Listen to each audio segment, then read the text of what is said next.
हम ना जेबा अबदपुर आँखि से कारा नहीं तू दूर। हम ना जेबा अबदपुर आँखि से कारा नहीं तू दूर। बाबा हम नहीं जेबा छोरी का जनकपुर सा।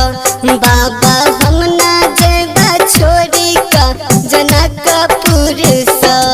हम न जाने विधि विधान सबकी करे कन्यादान। हम न जाने विधि विधान सबकी करे कन्यादान। पोती के जाइला पड़तौ एक दिन जनकपुर सा।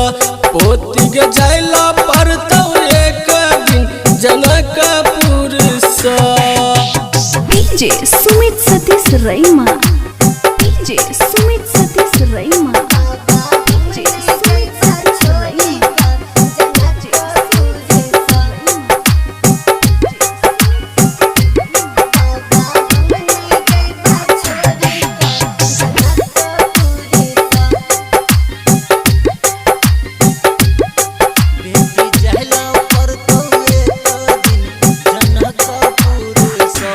पापा कल हो छाती कठोर आँखि से गिरे झर झर लोर। पापा कल हो छाती कठोर आँखि से गिरे झर झर लोर। किया करे छहो दूर जनकपुर सा।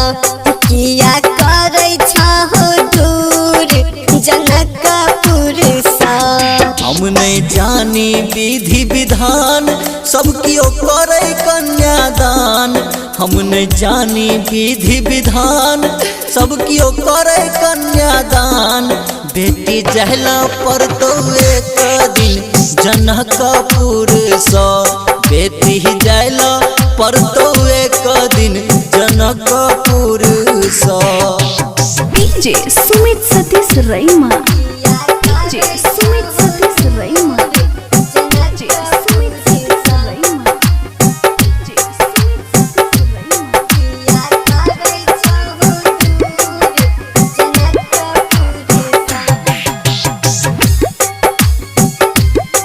बहिनी जाइला पर तो एक दिन जनकपुर सा। ना गए है तो सुना आंगन बेटी होई छे किया अभागन। ना गए है तो सुना आंगन बेटी होई छे किया अभागन। भैया भेजे छो किया जनकपुर सा। भैया भेजे छो किया जनकपुर सा। हम नहीं जानी विधि विधान सबकी करे कन्यादान। हम नहीं जानी विधि विधान सबकी करे कन्यादान। बहिनी जाइला पर तो एक दिन जनकपुर सा। बहिनी जाइला पर तो एक दिन जनकपुर सा।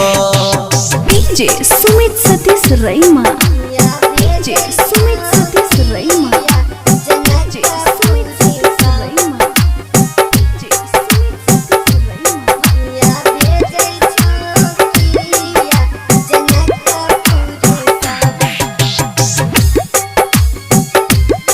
बहिनी जाइला पर तो एक दिन जनकपुर सा।